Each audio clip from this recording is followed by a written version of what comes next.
Let's go. It's your boy, Let Us Pray, with that week 3 NFL recap. Hope you guys are having a blessed and prosperous day. You see me with my polo. I love polo shirts, by the way. Favorite shirt of all time. Work shirt, casual shirt, business casual, semi-casual. Polos are very versatile. Shout out to Polo, Ralph Lauren. Man, just an awesome shirt. Very versatile. So, man, we're going to do this week 3 recap. I'm not going to recap every single game, but I am going to recap my favorite games of the week and then some of the most important games. So, I mean, it's a given the Patriots won against the Jets. Don't need to really recap that. Only thing I need to talk about with that game is that Julian Edelman got hurt. So watch that. Keep an eye out for Julian Edelman's health. Philip Dorsett getting an expanded role with Edelman going out. Jacoby Myers, I think his name is. Got a freaking law firm name. That guy got a little more run.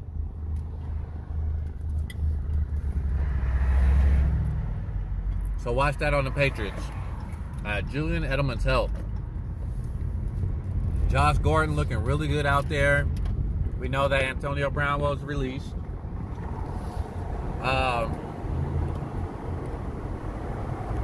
Next we got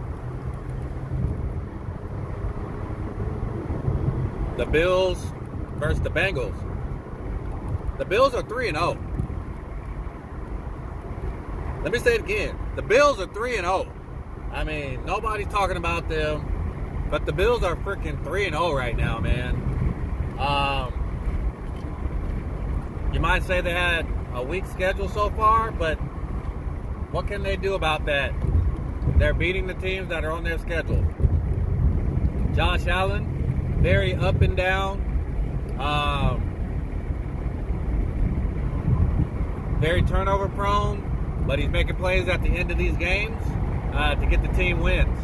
So, Buffalo Bills, 3-0 right now. San Francisco 49ers are 3-0 right now.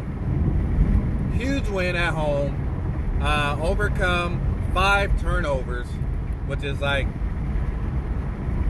just like the golden rule in football. Anytime you turn the ball over 5 times, that should be an automatic L. 49ers still find a way to win. Defense rises up, looks great, I think they held the Steelers to 6 points off of like 3 or 4 turnovers in the first half, so that was amazing. New Orleans Saints win a game without Drew Brees. That was a huge surprise. They go into Seattle against the 12th man. They pretty much dominated that game. The Seahawks scored with no time left to make it look closer than it actually was, but the Saints dominated that game, man. Chris Carson keeps fumbling the ball. He was actually taken out for Procise later in the second half, so that's something interesting to watch. Can't keep fumbling that ball, man. The coach is not going to keep putting you out there if you keep fumbling that ball, Chris Carson. So Saints get a huge win. Teddy Bridgewater starting for the injured Drew Brees.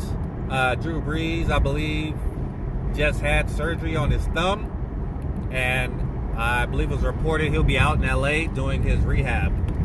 So he won't be back for another month. Huge win for the Saints. Man, another backup quarterback. What was that guy's name? Kyle Allen for the Carolina Panthers. Oh my God. This man came in and he didn't do much. He just threw 4 touchdowns in the red zone. One of them wasn't a red zone. One of them was a long bomb to DJ Moore. Then freaking Christian McCaffrey gets off for like a 77-yard rushing touchdown, and all of a sudden Carolina's looking like a new team. No Cam. Cam has been diagnosed with a Liz Frank injury, which will keep him out who knows how long. That's I believe a fracture in his foot. I'm gonna just be honest. Carolina looks a whole lot better with I can't even remember his name now. Kyle Allen. They looked a whole lot better with Kyle Allen. He looked mobile out there. He looked smart. He was making good reads. Obviously, he's still young, so he's not completely polished. But the kid looked good out there, man. He was making great reads. He hit Samuel for a touchdown. Hit Greg Olsen twice in the red zone for a touchdown. And he hits DJ Moore for the long bomb. So, is Carolina a new offense now? With a capable, precise quarterback back there. Cam Newton, been very erratic this year. Is Carolina a new team now? Once the offense started clicking, then you saw their defense making all type of plays out there against the Cardinals. So that could be a scary team to watch out for. Carolina Panthers, man. Another big game. Daniel Jones, DJ, from the New York Giants, the G-Men. Daniel Jones, I mean, he didn't do nothing but put up like 35 fantasy points for probably nobody, because nobody trusted him to do anything against the Buccaneers. But this guy went in there and he balled out, man. He had 2 passing touchdowns and 2 rushing touchdowns, I believe. He was slicing up the Tampa Bay defense that had been very, very stingy in the first couple weeks. They overcome a deficit to win that game in the final minute. Game actually probably should have been won by Tampa Bay, but your boy Matt Gay, I was gonna say a little joke, but I don't even want to say a joke because people are very sensitive out there. So your boy Matt Gay, he loses the game. 34-yard touchdown. No, 34-yard field goal missed with time expiring. Tampa Bay could have won that game at the end. Kicker misses the field goal. A gimme, pretty much like an extra point nowadays. So New York Giants win that game behind Daniel Jones' great performance. First game, taking over for Eli Manning. I think it's safe to say that Eli's done in New York. Daniel Jones looked very promising in the preseason. Now he has a good showing in the regular season. Wins his first game. That offense looks fresh, looks fast out there. Sterling Shepard looks rejuvenated. Evan Ingram looks like a beast out there. They look good, man. They look good in that second half. You know, he still has some issues with ball security.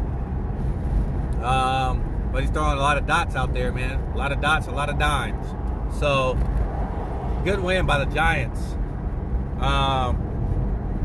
One of the good games of the day was Ravens versus the Chiefs. A lot of people thought Ravens might be able to shut down the Chiefs. It was very low scoring initially, but man, once they get hot, once Mahomes get hot, man, you can forget it. So Mahomes gets hot. He torches their secondary, man. Miko Hardman gets a bomb, I think like an 80-yard touchdown. And you got 2 touchdowns by LaShawn McCoy. Got another touchdown by Robinson. Game over. Ravens are a good team, but they're not really that high-octane offense that you'll expect week in and week out. Lamar Jackson, very pedestrian game. Passing, still had a couple nice runs. I think that's going to be the book. Let Lamar Jackson run and limit his throwing. You don't want that kid to throw, man. Live with the running. Live with the running. Don't let him dot you up with the throws. So Kansas City had a great game plan against Lamar Jackson. I wouldn't be surprised if more teams try to execute that, but you got to stop their run first. You got to stop the running backs. Can't let the running backs get off. So good game by Kansas City. Kansas City goes to 3-0. Green Bay Packers go into Denver, beat a game Denver team Back and forth initially. Packers pull away. Man, they get some big-time performances from Aaron Jones, Valdez-Scantling. Aaron Rodgers looks pretty good out there. The defense for the Packers has looked, man, night and day. Defense has looked a whole lot better than they looked last year. Packers go to 3-0. Rams beat the Browns. Sunday Night Football.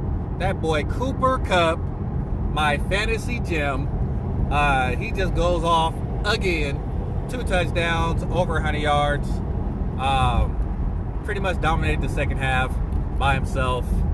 But that's not even the story of the game. The story of the game was how many times Freddie Kitchens called halfback draw. I don't know. I have to go back and look at the tape, but it had to be at least 10 times he called halfback draw. Called halfback draw on 4th and 9 in the fourth quarter, down. I believe it was at like the closer to 50-yard line, the 45 or 50-yard line.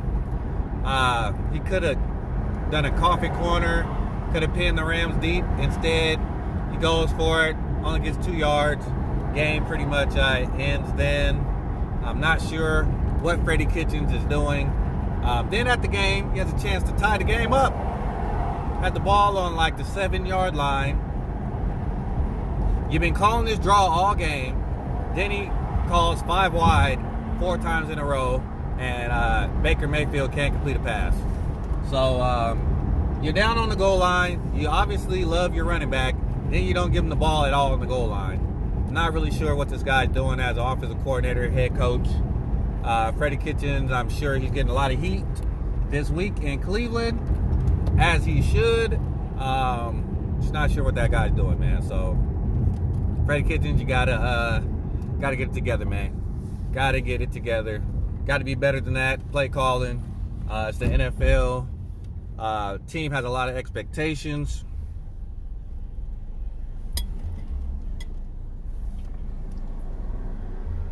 Don't hate this potato salad bomb. Browns got way too much expectations. You got Odell Beckham. You got Jarvis Landry. You got Nick Chubb. You got #1 pick and Baker Mayfield. You got to be able to call something more than a halfback draw with the game on the line, down 7 points. You got to do something better than 5 wide 4 times in a row on the 7-yard line.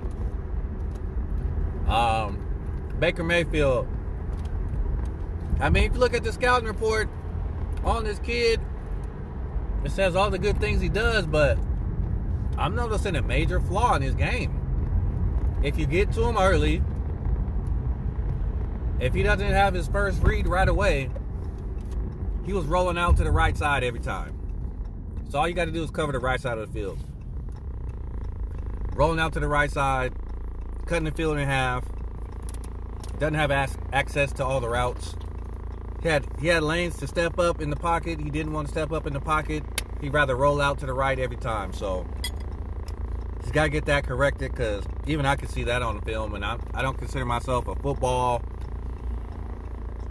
guru by any means, but you got to fix that. Defensive coordinator is going to be all over that, Baker. So good games.